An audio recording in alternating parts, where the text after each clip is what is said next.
Hello, my name is Drew Hoekema, and I want to welcome you to this series of lectures on discipleship. In this first video, what I would like to do is introduce both myself and also introduce the course. And so just first a little bit about myself. Like I said, my name is Drew Hoekema, and I'm ordained as a minister of God's Word in the Christian Reformed Church in North America. I've been ordained since 2016 when I was called here to this church, which is in the state of South Dakota, south central South Dakota. It's a community of about 1,500 people. Our congregation is right around in the neighborhood of 200 worshipers. I am 31 years old, and I've been married to my wife, Katie, for 4 years. And we're expecting our first child in just 2 months, in September. And so we're very, very excited, obviously, about that. It brings me great sorrow that I can't deliver this teaching in person. My hope was to be able to travel to Kenya and to be able to see and interact with each of you.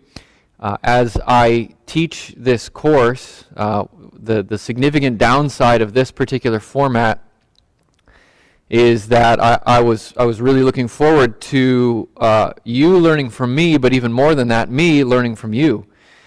To be able to interact, to be able to talk about how discipleship, in some ways, is the same regardless of where you are, because as human beings, we all have the same core problem, and there is the same Savior that we all need.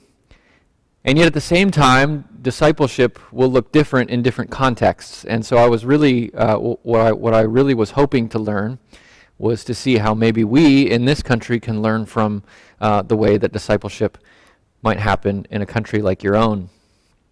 And so, though this is not the perfect format, we do give thanks that this is available to us, and hopefully everything works well. Throughout these lectures, the video will start, and then there'll be just a moment for me to come to the front here in this particular setting where I'm teaching.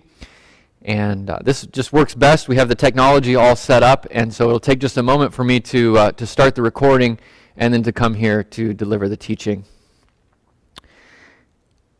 As I mentioned, this is a course on discipleship, and there are 13 different lessons, 13 different modules that we have here, and we'll get to some of those topics in just a moment. But the topic, as you know, is discipleship, or we might say making disciples.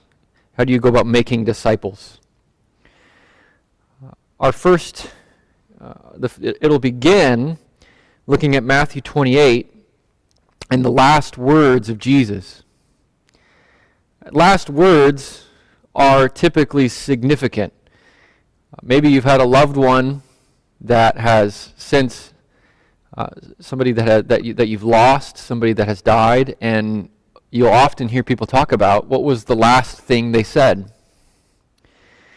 When somebody has been giving teaching, or when somebody has been talking about different thoughts that they have, you might ask them, any last words? What are the things that you can say that you want to be echoing in the minds of people as they think about you and as they think about what you are teaching? What's the impression that you want to leave? We take those last words seriously. And when you're giving those last words, you want to weigh them. You want to think, well, what do I want to leave with these people? What's the essence of what I want them to do? And as the Lord Jesus is about to leave this world and return to his Father in heaven, he left some last words, some instructions for his followers, a call to his followers. These were uppermost on his mind. These were the very directions that he didn't want his disciples to forget. Summed it all up. What he wanted them to work on while he was gone for the next millennia. His beloved, the church, needed these instructions more than anything else. And so he said, "Go therefore and make disciples of all nations, baptizing them in the name of the Father and of the Son and of the Holy Spirit. The core of that exhortation, the Great Commission is what we call it, is to make disciples. That's the main verb. That's the marching order of the church. That's what Jesus leaves in the Gospel of Matthew in our minds. And so the church will only survive and advance and grow if it takes that call seriously. Making disciples has and always will be the dire need, the crying need of the church in every new generation. And the church often easily forgets this command, substitutes other things as being the main thing, and various trends or new fads. But the local church that wants to obey its Lord will remember his last words. If you want to experience his joy, if you want to please him, you'll major on making disciples, on discipleship. And so as we explore these modules, this especially leads into the first module. The first module seeks to call the church back to its core mission, its moorings. It begins by examining 13 aspects of discipleship. That's the course. 13 aspects of discipleship as taught by Jesus, the master of discipleship, drawn from his ministry in the Gospels to his disciples. And then we're going to look at some discipling relationships in Acts and the epistles and draw on some principles that you find in those relationships. And finally, we're going to offer practical suggestions. We'll end with practical suggestions on ways to establish an ongoing discipleship approach in the church. There's one assignment that you get before the class, a starting assignment, that you write a short paper, a 1 to 2 page paper, with your thoughts about discipling. So your thoughts about discipling, what you understand discipling to be, and what you're hoping to learn from this course.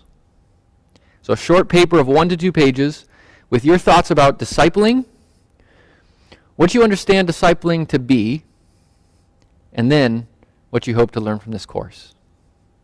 The next video dives into the first module, which is the essence of discipleship. My hope, my prayer is that this time, even though I cannot be with you, that as we explore this topic of discipleship, a topic that I'm very much passionate about myself, it will be of huge benefit to you, and that it will return you back to the essence, the last words, the main thing that Jesus leaves on his disciples' plate as he ascends to the throne of heaven.